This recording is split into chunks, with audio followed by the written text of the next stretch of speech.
Gottfried runs one of the many breweries that this region is so proud of.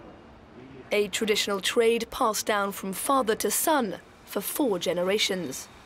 Like all businesses in this prosperous part of southern Germany, where there's full employment, the brewery has suffered for years from a chronic lack of workforce.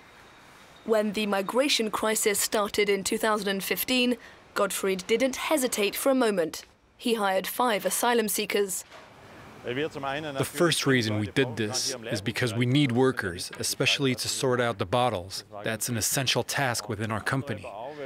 But we also hired asylum seekers because the federal government asked us to create jobs for the many people arriving in Germany in 2015. We wanted to contribute to their integration, so we rose to the challenge and we did our part. Since then, however, German immigration policy has got tougher. Out of his 5 employees, only 1 asylum seeker from Syria got a 3-year residency permit. The 4 others, including Frank, saw their hopes for a positive outcome diminish over time. Their cases are still under review, but there's no knowing what the future holds. My goal is to live a normal life like everybody else. And honestly, ever since I began working here and became part of this family, I've never had any issues. Life is good for me here.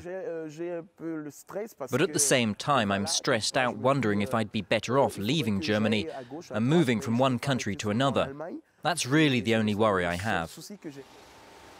But it is a big one, not only for the asylum seekers themselves, but also for their employer, who's invested time and money helping them to integrate.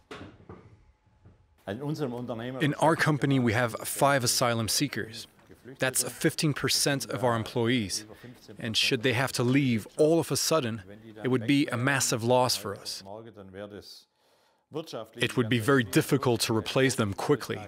And considering the time it would take to train new employees, we'd be losing money. If I had to estimate the costs, I'd say 40, perhaps even 50,000 euros.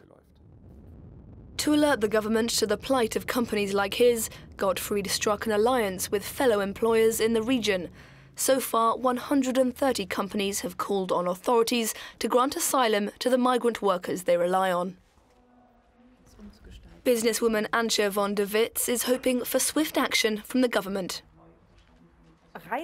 If we look at the law, and nothing else but the law, the politicians are right, of course. All of those who weren't granted their asylum request should be sent back to their countries. But it doesn't make sense at the moment. What we're missing right now is a real political will to find a solution to this issue. There is a lack of courage to be pragmatic and to change the law. I think it's got to do with the rise of the AfD. All of a sudden, all the other parties seem petrified. ANTJE von DEWITZ evaluates her financial losses at around 250,000 euros, not to mention the human cost of disruption and disappointment. In her company, 12 asylum seekers are threatened with deportation, all hoping, like NARCISSE, that their boss's requests will be heeded. I'm always thanking my boss because she's fighting for us immigrants, for us to stay in Germany, for us to work here.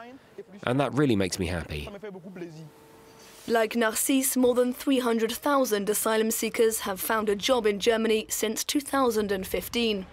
For the time being, however, the government hasn't decided what to do with its asylum seekers and those so keen to continue employing them.